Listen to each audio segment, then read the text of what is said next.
Hey up everybody, my name's Joshua Morrison, director of Johnny Moz's Lessons in Confidence. Today I want to talk to you a little bit about some of the happiest moments in my life. I'm going to just recount some of the best times that I've ever had.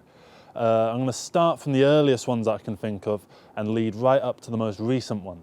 So I think the first one would be I was about 9 or 10 and my parents used to take me to like these barbecues that one of their friends held, right? And when you're a kid and you're going to an adult barbecue, all the kids get put in one room and just to be let them entertain themselves while the adults go and have fun, right? So we're in there. I remember watching Return of the King, right? It was on Sky TV or something like that, right, with adverts and stuff. And I remember watching the spider fight. And just really falling in love with the Lord of the Rings films at that point, just from seeing that.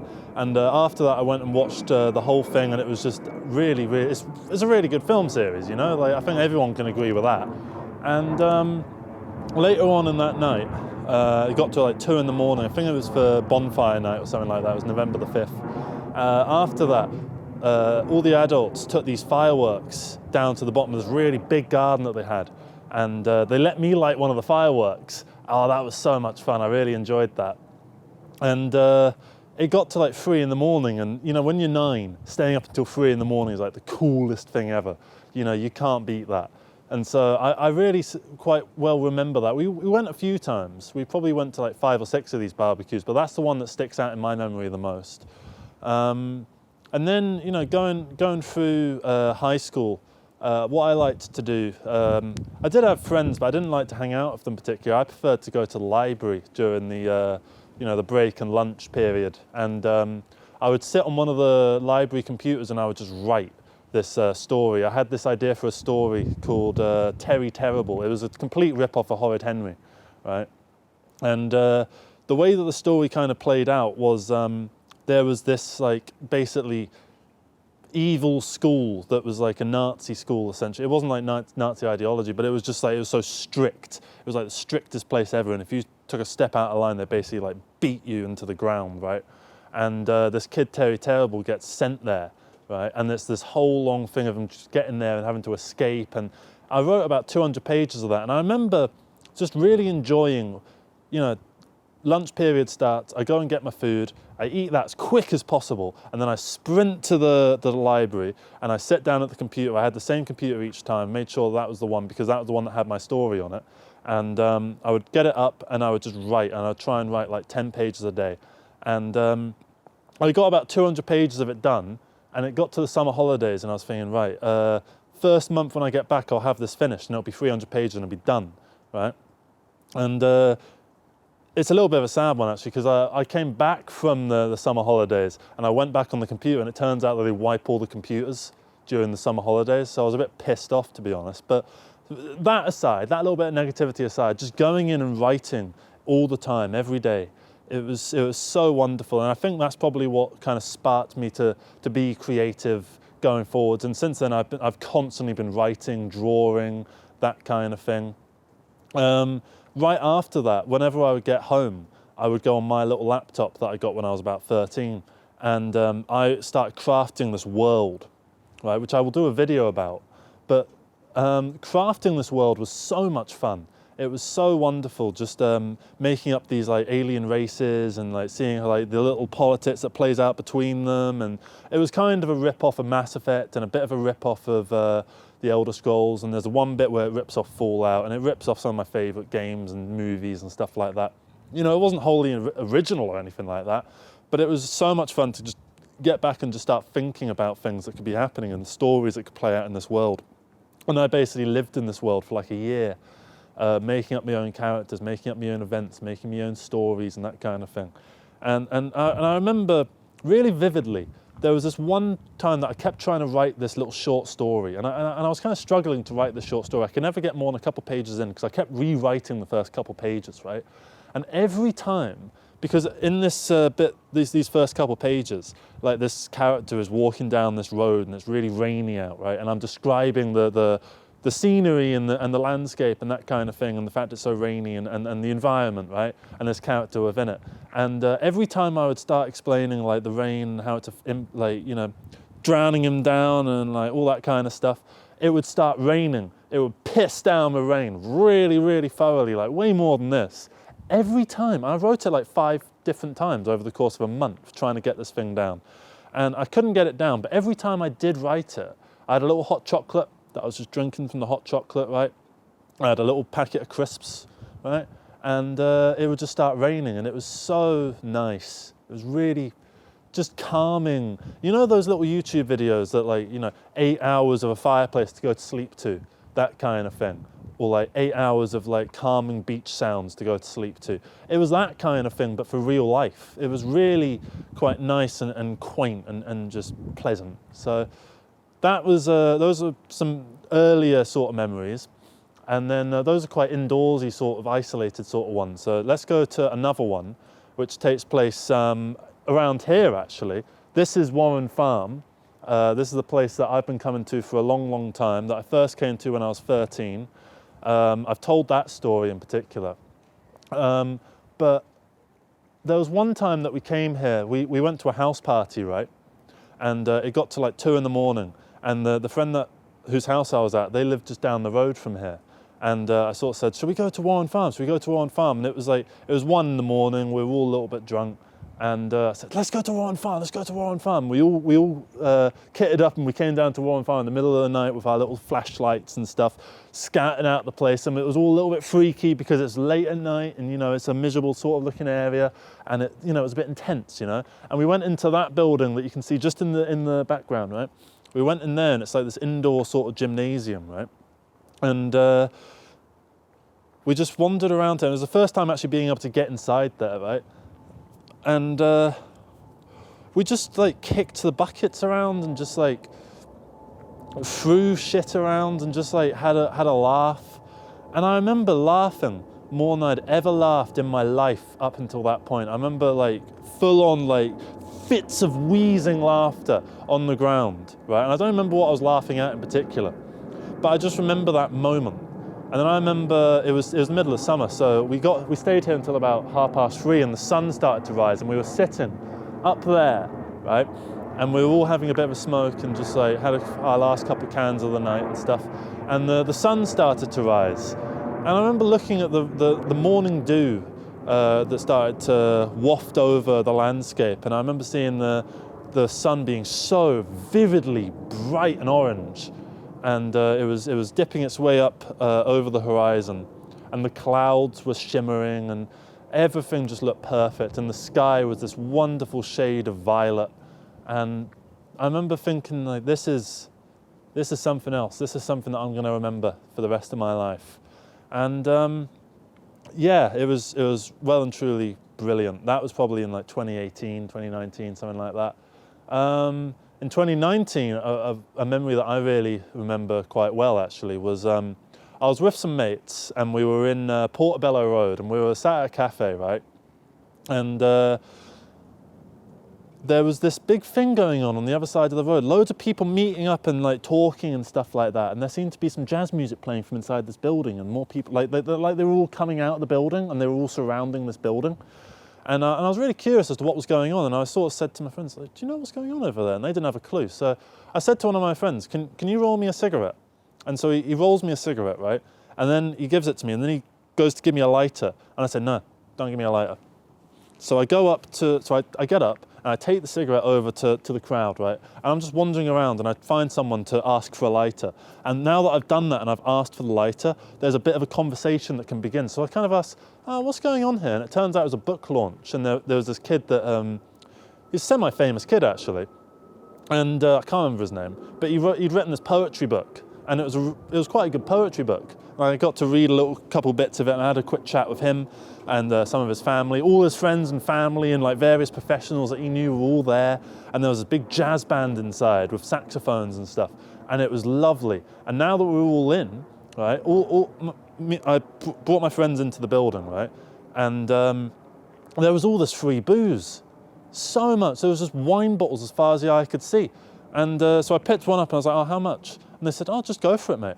And I was like, I can just go for it. So we sat in there, listening to this jazz music, chilling out, drinking a few bottles of wine, talking to whoever comes up and just like engaging in little conversations about poetry and stuff like that. I remember we had one particularly good discussion about nihilist sort of poetry. And like, I'm not a nihilist in particular, but it's really interesting to hear from nihilists and hear their sort of take on the world and that kind of thing. And it's a really engaging conversation. There was a lot of engaging intellectual kind of conversations. And we left and we stumbled back a little bit after what was a little bit too much wine, right? And we were just talking to each other and we were like, this sort of thing shouldn't be happening. This sort of thing doesn't normally happen. Like, what was this? This was just the community coming together, and we got to go somewhere we don't normally go, and be in an environment that we're not normally in. And it was all just through sheer coincidence of just us being there and these people being there. And it was just that one move, that one thing of getting up and talking to someone that allowed us to ingratiate into this little communal gathering for this book launch. And it's a good little book. It's a little book of poetry, and there's some bits where they play with the form and that kind of thing, and it's nice. And that moment was really something that stuck with me, and it's kind of the thing that I like to make a lot of videos about community and how like there's a big community out there, and you just sort of need to engage with it, and then you'll find yourself in weird and interesting places. And that was the first time that I realised that in the flesh. Was just going up to that person, asking for the lighter, and then getting in all these little conversations, and then getting all this free booze and listening to this free jazz music, and it was just wonderful. It was so much fun. And then I think fast forward a little bit, because the pandemic happens, and there's not much that can really be said about the pandemic. And then in 2021, I started filming my movie, my first feature film, a Sheffield psychedelic, which still not out yet. I'm sorry about that, by the way. It's nearly done, but it's not finished yet. Yes, which I do apologise for, but we did 6 days of filming, and it was up north, right? And we were setting things up for so long, me and this guy. We were setting things up for this film for so long, stressing out, staying up until like 2 in the morning every night, like drafting up emails for people and sorting out script and sorting out this and sorting out locations and everything, right? There's so many things that go into a film. And we decided that we had 6 days in a row to complete this film. It's a feature film. 6 days of shooting is not very much. If you know anything about making films, they normally take like 20, 30 days, right? So we're kind of taking the piss a little bit. And we did day 1, and we did day 2, and we did day 3, and like, I did these videos where I kind of just talked about the day that we had and that kind of thing, which will be in a big making of documentary at some point that I'll make, which I haven't even started making yet. But I noticed in these videos that I'm so tired. The bags under my eyes are huge. They're like full Waitrose shopping bags, full of shopping. That's what they're like, these bags under my eyes, right? And I remember the last day of filming, we went into the Peak District to do the climax of the film, and there'd been a few dropouts, and the whole thing in the climax was there was going to be this show-off, showdown with the mafia sort of thing, right? And we had all these different people that needed to come in with cars and stuff, and there was going to be a tiny little chase sequence and that kind of thing. And people were dropping out, and it looked like we weren't going to be able to do that. And this was the last day of filming, and I remember being in the car. I remember arranging it so that I was in the car with the 3 actors. And I remember saying distinctly, I want a climax to my fucking movie. I'm not going home without a third act, right? And so I started quite manically refiguring out the entire nature of the climax. And I found a new way of writing this climax that we could do with the resources that we had. And I was quite desperately calling up the other members of the crew to tell them the plan, and then when they get there that we need to get right into it because we're fighting the sunset and all that sort of stuff. And then it started snowing. It started fucking snowing for this thing, which was just kind of perfect because it looks so good on camera, right? And I remember when we got up the hill, we went up this big hill, and the wind was blowing through our hair, but it didn't matter because we had some of the best sound guys in the universe. We were filming these crazy sequences of like running around and like fighting and stuff. And I remember when we wrapped, I remember just feeling this insane sense of satisfaction. We'd fucking done it. We had completed filming of this thing that seemed so impossible, where so many things could have gone wrong. Like, I've never been to Sheffield in my life before this point, and suddenly I've made a film there, right? And I remember we were on the drive back, and I remember just like leaning back in the car, just like this. Wow. I was a passenger, by the way. Ah, I've done it. And that feeling really stuck with me. And yeah, that was bliss. And that's what's, you know, that's the invigorating love for filmmaking that I have, that was just brought into the flesh at that point. And nothing, I wouldn't say nothing ever beat it, but it was absolutely divine. And let me think of other times that were really good. I think in the past 5 months or so, I've been having a really good time with it lately. Just in general, it's just like life just turned around and just decided, Josh, you've been having a hard time lately. Let me just give you some happiness. And so life gave me some happiness, right? And found the most amazing woman to like, you know, have a relationship with. And a couple of weeks ago, I stayed at her house for a few days, right? And it was a bit of a getaway, and we kind of just, I remember we were sat on the sofa watching some telly. I can't remember what we were watching, but I remember just like sitting there, and I remember thinking, this is fucking heaven. This is brilliant. Nothing could beat this. And yeah, it was a really quiet moment, but it was a real moment of serenity. And then on the last day, I had everything packed up, ready to go. And she was in the kitchen doing something or other. And I was in the living room. And I was just looking out the window, right? And they have these little bird feeder things, right? And I was just staring at these little like sparrows or hummingbirds, whatever the fuck they were, right? Just like going in and just, I don't know what I'm doing. I'm trying to be a bird eating bird feed, right? But I sat and watched these birds for a good 5 minutes or so, right? Without a thought in my head. Nothing was going on up there, right? And I remember realizing that after about 5 minutes, and I thought, wow, I've not been thinking about anything. I'm not talking positive thoughts, negative thoughts, overthinking, nothing. Just absolute serenity, bliss, peace. I felt at peace. And, you know, there's two forms of the best moments of your life. There's the active ones where there's these huge events that go on that are larger than life, and you're in the midst of it, and they're fun stories to tell to people down the line. And then there's the times where it's not much. You know, it's not like it would make for a great story sitting and watching those birds or anything. But the feeling that you have is just like something that you can't quite describe, but it's positive, it's beautiful. And I remember sitting there thinking, this is one of the best moments of my life. And it's so simple, just looking out the window. I look out the window all the fucking time, but this time was different. There was something about it that I can't quite put into words. It was almost like a liminal space, but like a nice version of it, like a posital space, right? Just sitting watching this, where I just felt this overwhelming sense of peace and happiness and contentedness. And I don't think anything could quite beat that. Obviously, you can have your crazy, active memories, like that time when I finished that film and then we were running around doing crazy things, or like when I went out at like 1 a.m. with my friends, like all drunk, going around, like shooting the shit and talking shite and stuff. And those are all fun, positive memories. But, you know, it's nice that we have both. And I think everyone has lots of positive memories. And I'd like to see more people make some videos in this sort of way, just recounting their finest tales, the moments where they felt the best, the times when it felt like everything was all right. I'd like to hear some of that from you, not just in the form of comments, but in response videos. Just make a video like this, go somewhere, or just stay inside, which, you know, I wouldn't blame you because it's fucking pissing it down, right? And just talk about some of the nicest things that have ever happened to you and some of the finest, most positive memories that you've ever had. And those are some of mine. I'll probably do another one of these at some point, talking about more positive memories. I'll write some down. I haven't even bothered writing any down. I should have made a list and then I could have gone through the list. But I'll do that next time.